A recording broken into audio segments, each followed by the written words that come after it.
Let's keep it a buck. Not having money sucks. If you're watching this video, chances are it's not because you grew up with it and you want to better your financial education. If you're like me and my friends and the majority of millennials that came up on public education, nobody ever gave you the resources to learn about the most basic and foundational principles of personal finance. One of the biggest gripes of our generation was the lack of basic financial education on things like taxes, savings, credit, and managing money in general. If anything, our parents were less interested in talking about money than they were about explaining why money isn't everything. And if you feel the need to hit the refresh button on your financial outlook and don't really know where to start, then stick around for a bit. Let's do this together. What's really good, family? You're watching Siegel, and this is episode 1 of our personal finance series, WWTF. What and why the f***?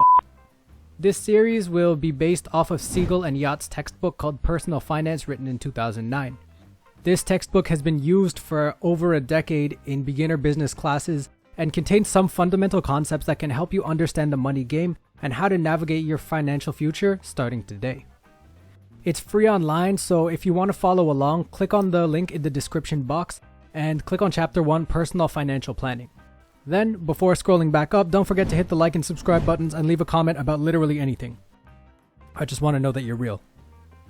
Also, if you're way ahead of this and just want to skip ahead to some basic methods for saving money in Korea, go ahead and click through to my other videos. For the rest of you, let's get it done.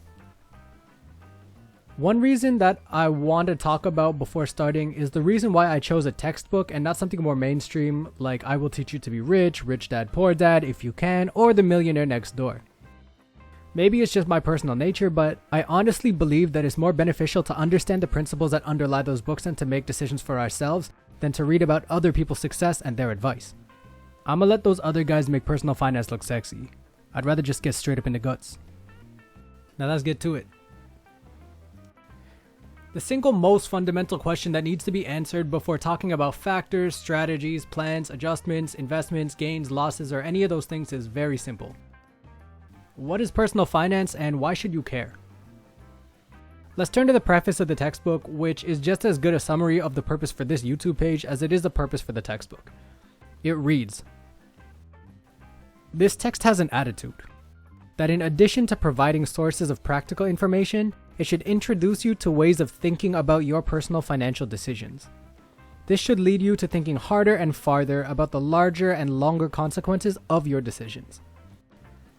Many of the more practical aspects of personal finance will change over time as practices, technologies, intermediaries, customs, and laws change. But a fundamental awareness of ways to think well about solving financial questions can always be useful.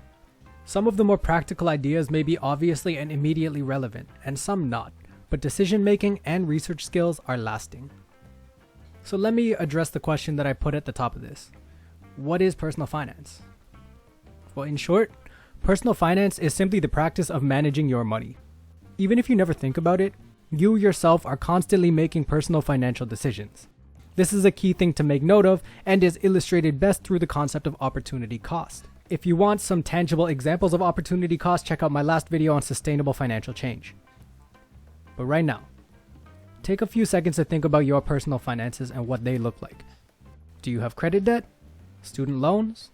Alternative debts to family, friends, bookies? What are your savings like? What are your income streams? And ultimately, where does it all go? Maybe pause this video and write a few things down that affect your finances and the way that you handle your money or your paycheck. But herein lies the most important tool you have to improving your personal finances: personal financial planning. Siegel and Yacht state, "Personal financial planning is a lifelong process. Your time horizon is as long as can be, and during that time, your circumstances will change in predictable and unpredictable ways.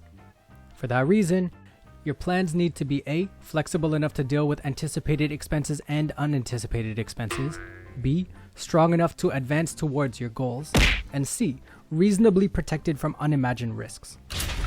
Let Shaft explain this for a second.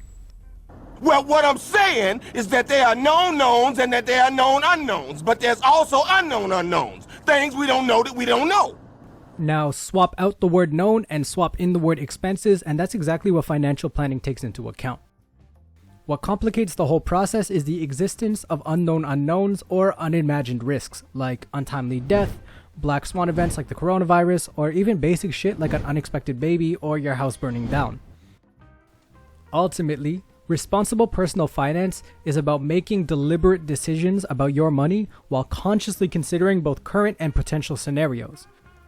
To do this type of planning, the most important thing that you need that'll keep you from drowning in debt is information. All of which this series aims to provide you with. Now let me veer off the book for a quick second, because I just want to say, if you don't have wealth, and I mean wealth outside of income because wealth disparities historically outpace income disparities by a large margin. If you don't have wealth, then the game is stacked against you.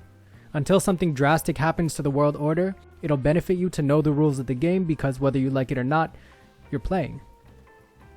So come back for the next video in the series where I'll be discussing and illustrating some of the micro factors that Siegel and Yacht identify as being fundamental factors that affect our financial thinking. But don't wait for that video to start thinking about your current position in life. You're making financial decisions on the daily, and there are some changes that you can make right now to start getting more from your money today. Let me draw from Ramit Sethi one time, because one of the most pertinent things that he's ever said was this: the 85% solution. Getting started is more important than becoming an expert. You've been watching Sekkidar, and I look forward to going through this text and learning together, so come back for the next episode. But until then, give people their roses while they're still around, because those unknown unknowns, well, this year seems to be their year.